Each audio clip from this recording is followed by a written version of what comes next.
Baruch Hashem, voilà une belle semaine. Qu'on entende encore plus de bonnes nouvelles, Be'ezrat Hashem. Ce chiour cette semaine, je voudrais le faire pour la réfoua shelema d'un cher ami à moi, où sa femme est malade, la pauvre. Et on va faire ce chiour pour sa réfoua shelema. Rachel Bat Esther. Que Bisrout, ces belles paroles de Torah par le mérite, de ces belles paroles de Torah qu'on va dire tout de suite, que Kadosh Baruch Hu puisse la guérir très rapidement, si Dieu veut. Bekarov Mamash. Commence une nouvelle semaine par Achat Teruma. Teruma, qui veut dire, explication du mot Teruma, veut dire donation, donation, faire un don.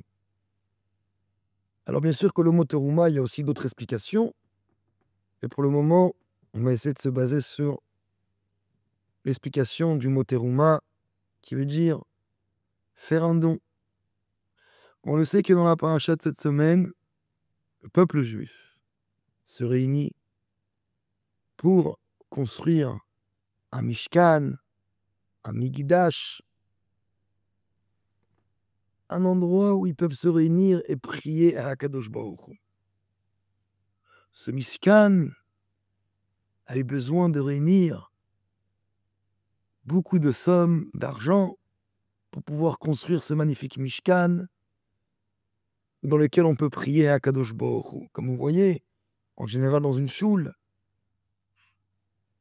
on fait une choule, il y a des troumotes, il y a des dons qui rentrent pour pouvoir tenir une choule. Prier à Kadosh Baruch Hu. Le mot Teruma, le rabbi pose une question. Pourquoi la Torah, la paracha de cette semaine, s'appelle Teruma et pas Mishkan et pas Migdash? Pourquoi la Torah a choisi de donner cette paracha au nom de Teruma? Donation. Donation. Alors, bien sûr que c'est une question que le rabbi pose, mais on va répondre à cette question. Mais pour, bien sûr, répondre à la question, on va d'abord raconter une belle histoire. Une histoire qui monte à l'époque du Balatania, à l'époque de Rabbi Yitzhak Miberditchever. Une histoire où il y avait un Khatan et Kala qui devaient se marier. Khatan, Kala. Des orphelins, les pauvres. Le Khatan, pas de famille. La Kala, pas de famille. Et il faut aller dans ce village, faire en sorte qu'il y a ce beau mariage. Donc, Rabbi Yitzhak Miberditchever a ramassé avec Reb Mendel Merodok, on ramassait cette somme pour marier ce Khatan Kala. Mais Rabbi Shlon Zalman Miliadi, un matin, reçoit la visite de Rabbi Levi Yitzhak Miberditchev et Reb Mendel Merodok pour de l'aide supplémentaire. D'aider encore ce Khatan Kala, car les pauvres, ils ont été arrêtés par la police dans ce village pour une bêtise. Et ils n'ont pas voulu les laisser sortir, Khatan Kala, alors que le soir même, il y a leur mariage. Mais la somme qu'ils ont demandé, c'était une somme énorme. 500 roubles, Chamesh Mod Roubal, qui est beaucoup, beaucoup d'argent à cette époque. Et Rabbi Levi Yitzhak Miberditchev a dit, bon, on va aller voir le Balatania, Rabbi Shlon Zalman Miliadi, pour qu'on puisse recevoir son aide et pour qu'il puisse nous aider. Comment trouver cette somme? Pour que le mariage puisse se faire le soir même avant Shkia. Donc il décide d'aller voir Rabbi Levi, il décide d'aller voir le Balatania. Parce que quand ils vont voir le Balatania, Rabbi Shlon Zalman Miliadi, deux grands tzadikim, Rabbi Levi Yitzhak Miberditchev et Reb Mendel Merodok, vont le voir et on lui demande de l'aide. Le Balatania, Rabbi Shlon Zalman Miliadi leur dit, vous voulez qu'on aide pour ce Khatan Kala qui puisse se marier ce soir et qui sort de prison? Alors il faut faire comme ça. Vous allez maintenant prendre une feuille et vous allez écrire sur une feuille toute la liste de tous les noms qui habitent dans ce village. Et on va demander à tout le monde. Comme ça, le Rabbi Shlomo Zalman, il a dit, demande à ces deux grands tzadikim. Il dit, ok, c'est bien beau tout ça. Mais Rabbi Shlomo Zalman, il a dit, Rabbi Shlomo Zalman, on n'a pas assez de temps pour aller voir tout le monde et demander de l'argent à tout le monde. On n'a pas assez de temps. Et quand Rabbi Shlomo Zalman, il regarde la liste, il voit que Rabbi Levitra, il m'a dit, il manquait un nom qu'il n'avait pas mis dans la liste. Et le Baal Hadin lui dit, nous, Velvo, tu l'as pas mis, il n'est pas dans la liste. Il dit, Rabbi Shlomo Zalman, tu sais que Velvo, c'est une personne qui maintenant, il a déménagé, il n'habite plus dans le même village. Et c'est connu que c'est un grand radin, il n'a jamais personne aidé. Il voulait personne aider. À quoi ça sert? Il dit, non, vous m'avez demandé mon aide, vous devez suivre mon chemin. Ce que je dis, vous devez faire. Vous n'avez pas écrit Volvo, vous allez mettre Volvo, et vous allez maintenant lui demander. Et on va aller lui voir en premier. Et les chassidim, les tzadikim, Rabbi Levitra me dit, je ne comprends pas. Il dit, comment on va aller voir Volvo en premier, alors que c'est un radin, il ne veut rien donner. Et que le Baal HaTanya, Rabbi Shlomo Zalman, il nous demande à lui d'aller en premier. Et ils vont tous les trois, tzadikim, ils voyagent de ville en ville, et ils arrivent devant Volvo. Ils rentrent dans la maison, et les trois comme ça, ils se posent devant lui, lui assis dans son bureau, et il voit ces trois tzadikim arriver. Qu'est-ce que vous voulez? Il lui dit, voilà, avant Shkia, avant la tombée de la nuit, il y a un mariage ce soir, et on doit délivrer Khatan Kala, qui se trouve actuellement en prison. Et le garde de prison demande une somme énorme, 500 roubles. Chamesh Mod Roubal. Oh, ce fameux personne qui a beaucoup réussi, qui était très riche, mais il n'avait pas l'habitude de donner beaucoup. Il dit, pas de problème, restez assis. Il se lève de son bureau, il va dans une pièce à côté derrière, où les trois tzadikim voient. Cette personne va aller là-bas dans son bureau, dans sa pièce là-bas, dans sa deuxième pièce, et il se rapproche devant son casse-fait, son coffre-fort, son petit coffre-fort, où il ouvre. Ils sont contents, ils disent peut-être qu'il va donner quelque chose. Il y aura une surprise ici. Il prend quelque chose, et il arrive comme ça.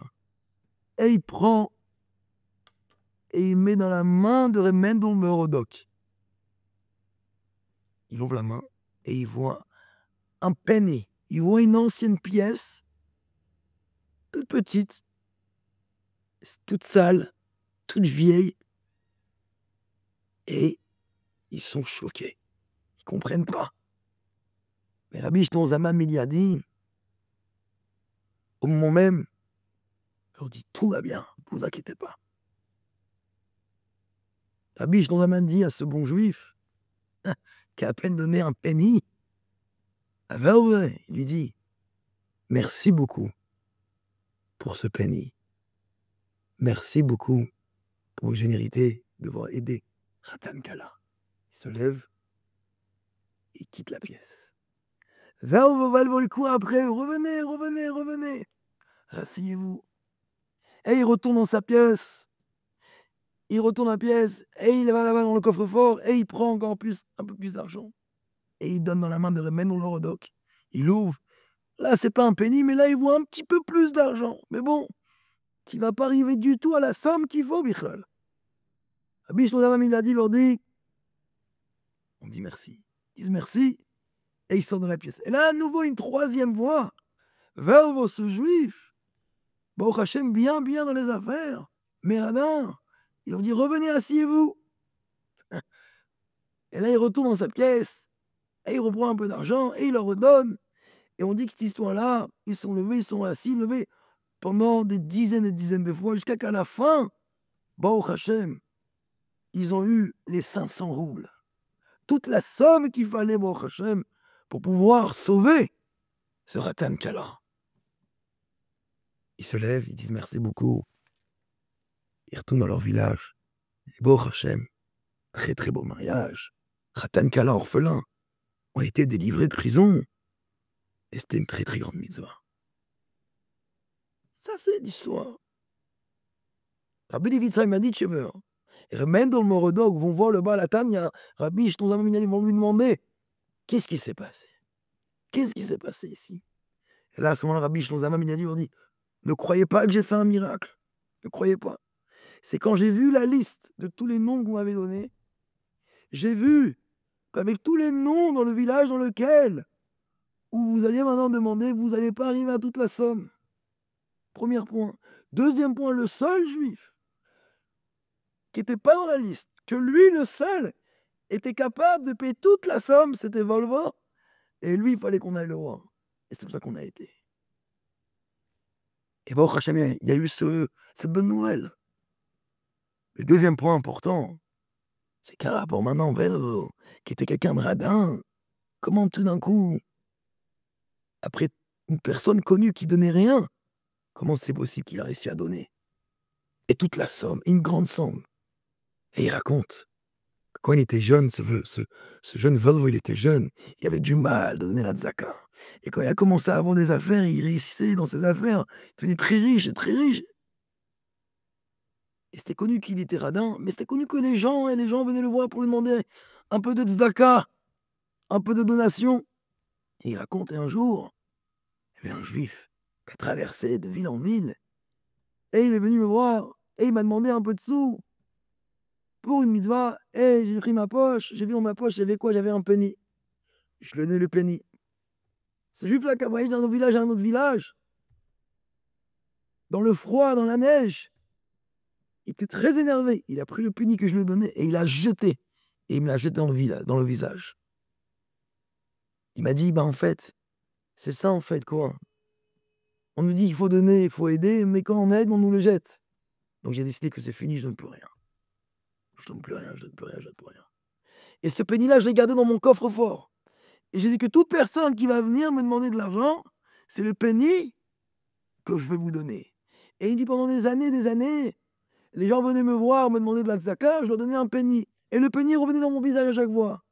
Jusqu'à que vous, Rabbi Levi Tzadmitchev, Mendel Morodok, Rabbi Shton Zalman Minyadim le Tanya, jusqu'à que vous êtes arrivés et que vous avez accepté de prendre le penny et de le prendre et de se lever de partir et de me dire merci beaucoup. Que là, à ce moment-là, j'étais obligé de vous rappeler, de vous rappeler, de vous rappeler et de vous donner encore et encore et encore. Car c'est à ce moment-là où vous m'avez ouvert mon cœur en moi, en me disant que voilà, le peu que je vous ai donné, vous m'avez dit merci. Et c'est pour ça que j'ai dit tout ce qu'il fallait. Ça, c'est la nékouda de l'histoire. D'ouvrir le cœur à un juif, par un petit penny, de le prendre et de dire merci. Revenons à la question du rabbi. Pourquoi la paracha de semaine s'appelle Teruma et pas Migdash ou pas Mishkan? La raison est simple. La réponse est simple. Car le but d'un juif, c'est de s'élever. Le mot Trouma veut dire aussi donation, mais veut aussi dire de s'élever. La rime, de s'élever. On sait qu'il y a quelques semaines, c'était Yitro, Matan Torah. On sait que là, maintenant, le travail de faire un Mishkan, c'est un travail qui vient, mais il est Matan Lema, là, de bas en haut. Le travail d'il y a 2 semaines, Matan Torah, Yitro, c'était une force d'Akadosh Baruch qui vient d'en haut à en bas. Mais là, d'avoir fait un Mishkan, c'est de réunir chaque juif, d'ouvrir le cœur de chaque juif. Et de construire un Mishkan pour s'attacher à Kadosh Baruch Hu. Mais le travail doit venir du bas. Et ça, en vérité, c'est la paracha de Teruma. Si Dieu l'a choisi Teruma, c'est qu'un juif, il doit savoir comment changer tous les jours.